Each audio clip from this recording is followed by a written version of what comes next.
A pleasant evening, everyone. Welcome to Insight 24/7. I am Isel Tolentino. And I'm Prince Philip Kembao. Tonight, we're going to talk the latest news. We'll start with the most latest news to keep you informed and engaged. And now, we start with the latest report of Union Bank Expand. For all the rich clients and for more information, here is Mr. Jeron Yambao. Union Bank of the Philippines is planning to introduce a suite of new and enhanced investment products for its ultra-high net worth clients as part of its growing effort to meet its client evolving needs. Arlene Joan Tanwakyo Agustin, Head of Banks, Private Banking, said the bank will focus its funding offering such as private debt, asset swap, and more global funds. It will improve family service to provide support and succession planning and intergenerational wealth transfer. We intend to strengthen this proposition further with proper utilization of AI technology to create a seamless experience for our clients. She told the Star in an email interview, the bank is also developing new products and services focused on sustainability and alternative investment. This will allow clients to diversify their portfolio in line with their values. By maintaining a client-centric approach and adapting to market trends, we are confident in our ability to help achieve their financial goals and build lasting legacy. Tanwakyo Agustin also said there are several new initiatives on horizon, one of which will be this year, award-winning Next Gen Academy program. And again, I am Jeron Yambao, reporting Insight 24/7. Thank you, Mr. Jeron Yambao. Up next, may Bank of Islamic Banking Unit in Zamboanga. This is for you. You, who started from just a hobby to the next-gen businessman. You, the work hard, save harder kind of guy. The goal-getter who gets what she wants. Everything keeps moving forward because the world changes quickly, and so should banking. So we're always evolving to give all you need to keep you moving ahead. Union Bank, it's all in you.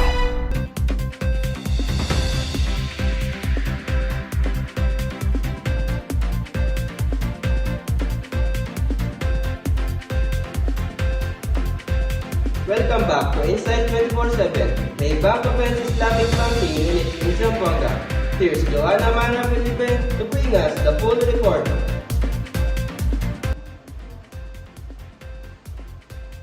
Maybank Philippines Inc., a member of the Maybank Group, has inaugurated its first Islamic banking unit in Zamboanga, making a significant step in expanding the bank's portfolio of exclusive financial solutions.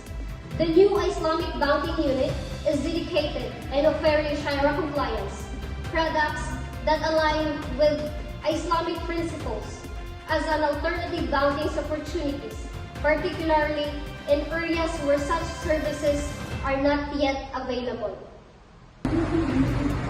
Maybank Philippines is the first private commercial bank to foray into this growth area. According to Maybank Islamic Burha, Deputy CEO Noor Sharizan Sulaiman, the Maybank Group had set a goal to become a global leader in Islamic finance. The Islamic banking unit will initially offer Islamic deposits and current account in its pilot phase, progressing to a more comprehensive range of Sharia compliance services in the coming months. Customers can expect the same high standards and professionalism that Maybank has been known for across the region, now within the framework that upholds and respects Islamic principles. All Islamic products and services offered meet the highest Sharia compliance standards and customer satisfactions.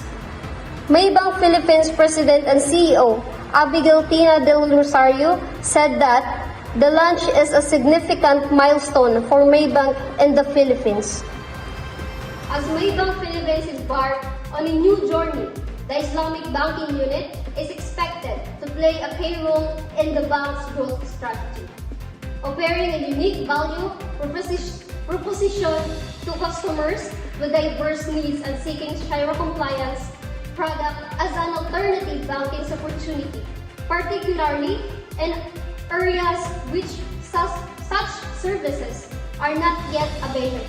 Again, I'm Joanna Mayra Felipe reporting Insight 24/7. Thank you, Ms. Joanna Myra Felipe, Viber to launch digital payment service in the Philippines. Viber is launching a digital payment in service in the Philippines. In a statement, Rakuten Viber said it will soon launch Viber Pay, which will allow its users to send and receive money as easily as they send messages.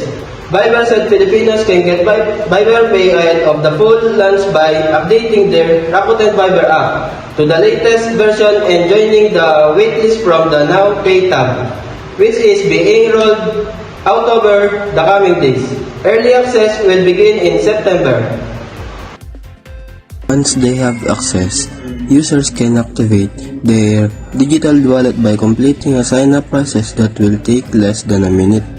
The company said, from here, they can send money to their contacts or add money to their wallets through mobile wallet apps GCash and Maya, bank transfer or over-the-counter methods. They can also buy from businesses that accept InstaPay. Customers, however, can also upload their valid ID and take a selfie to up their monthly Viber Pay transaction limit from 50,000 to 100,000 pesos. Verifying their identity also allows them to request money from their Viber contacts with a QR code and withdraw funds from their wallet. Business wallets will be available soon after personal wallet are launched. Viber said Viber launched business-centric updates to its messaging app in 2023. Viber said it partnered with Paynamics, one of the Philippines' biggest digital payments provider in creating its digital payment service.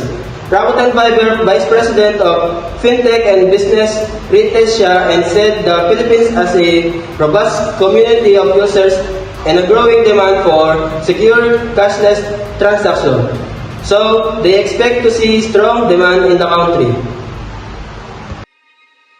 What if she says no? What if she wants to get married right away? What if she wants a big wedding? What if she gets pregnant agad? What if it's a boy? What if maging twins? But what if something happens to me? Paano na sila? Paano na siya? For all of life's what-ifs, BDO Life is your plan B. BDO Life can help protect your dreams, no matter what happens. It's good to always have a plan B. BDO Life. We protect.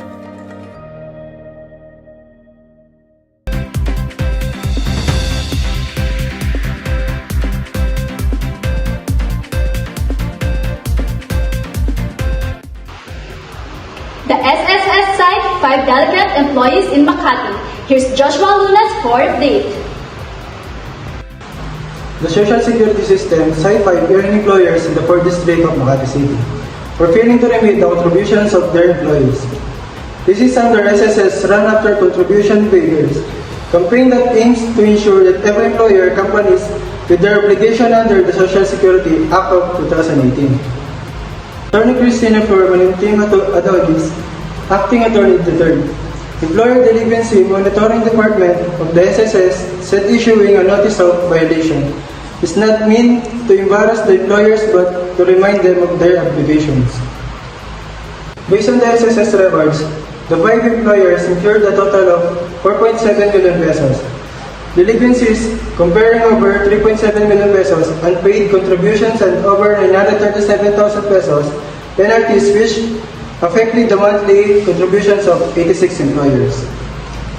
These employers are involved in the retail sale of automotive fuel and specialized wholesale trade, private medical and other health activities, digital photography, processing, and private security activities.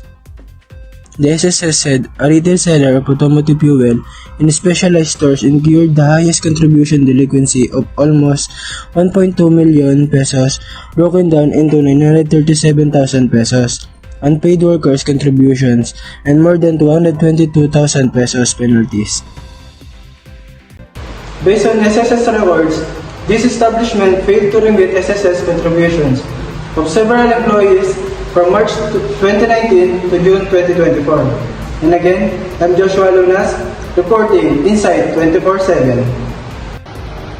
Thank you, Mr. Joshua. And that's it for today's latest news, Inside 24/7. Thank you for joining us for today's news coverage. We hope you found the updated information and engaging. Stay tuned for more breaking stories and in-depth analysis as we continue to bring you the latest updates in Inside 24/7.